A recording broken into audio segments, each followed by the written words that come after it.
What's going on, guys? It's Adonis, and episode 77 of Dragon Ball Super just aired. Let's talk about it.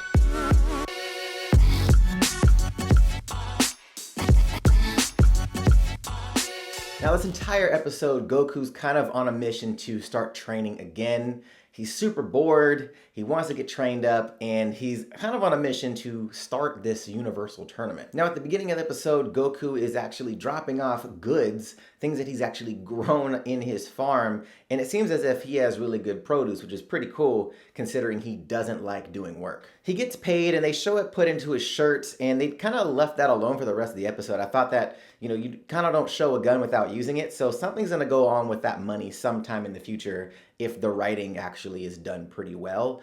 If not, they just showed him putting it in a shirt for no reason. But that obviously leads to him, quote unquote, about to get carjacked. We all know that that was a completely bad idea. So yeah, this guy was saying that his car was breaking down, and Goku goes and helps him, picks his truck up. The crazy thing to me though was the guy didn't even seem surprised that Goku literally just picked his truck up out of a ditch. Like, wouldn't that automatically raise a red flag if you're trying to jack somebody and you watch them pick up your truck?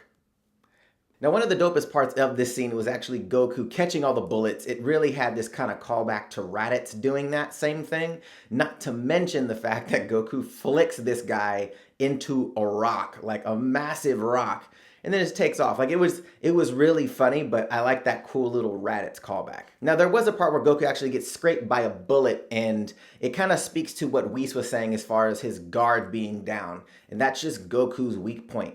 He's too overconfident. He gets scraped by a bullet. It didn't, do the damage that it did to Krillin, but he was just kind of thinking at that point, like, man, I need to start training back up. And now we're kind of in this space of him trying to find a way to start training again. And this kind of leads into Vegeta and Bulma and Bulla. Now, correct me if I'm wrong, Pan and Bulla in GT, I thought that Bulla was older than Pan, at least on how they actually perceive their personalities.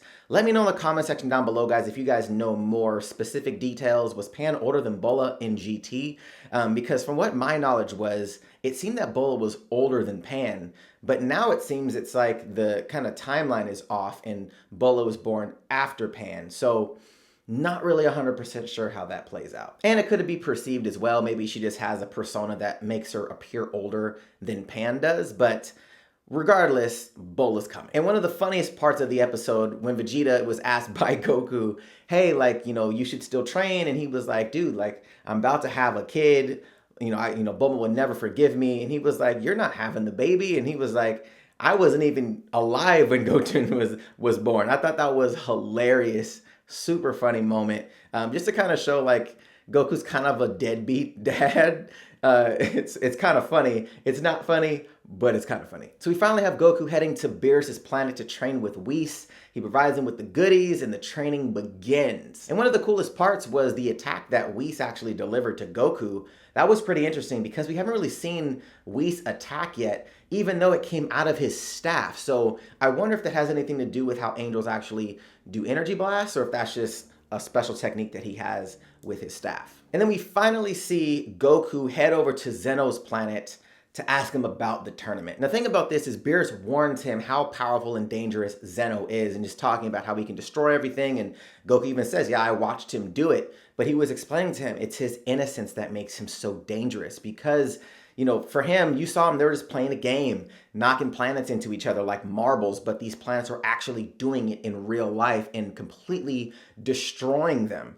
And that really shows how powerful he is as an omnipotent being. Now, the crazy part is, if all the rules that we've been hearing about the tournament are true, as far as when a universe loses, that universe gets destroyed, this is almost Goku's fault. Now, we can't obviously put it all on Goku. Zeno did say that he would love to do a multiverse tournament, but I feel like Goku really accelerated by going there and saying, hey, we need to do this. So I would really like to know your guys' thoughts. Do you think it's Goku's fault? Do you think it's not? Do you think Zeno already had it planned? Or do you think that Goku actually helped accelerate the process? I would love to know your guys' thoughts in the comment section below. Now, in the preview for episode 78, we did see kind of this is where the tournament is going to start. We're not going to see obviously fighting in this episode as far as the tournament goes, but kind of where the tournament's going to be held and all of that, the rules, the process of selecting the fighters. And let me know in the comment section what your guys' favorite fighter is going to be from Universe 7 besides Goku and Vegeta. Who are you most excited to see in battle? So overall, I really liked this episode. I thought it was really good, and because it progressed the story, it didn't feel like a filler. And I really like the end credits now, this whole manga feel to it and how things kind of animate out of the artwork. I thought it was super, super dope. But let me know what you guys thought about this episode. Are you guys excited about this new Universal Survival arc? I would really like to know in the comment section down below. If you guys like this recap, hit that thumbs up button, show your boy some love, and if you haven't subscribed to the channel yet, you're going to want to do that. Hit that APP logo in the corner to subscribe to the channel, and if you want to check out my last video, link will be right here to the side. All right, guys, till next time. See you later.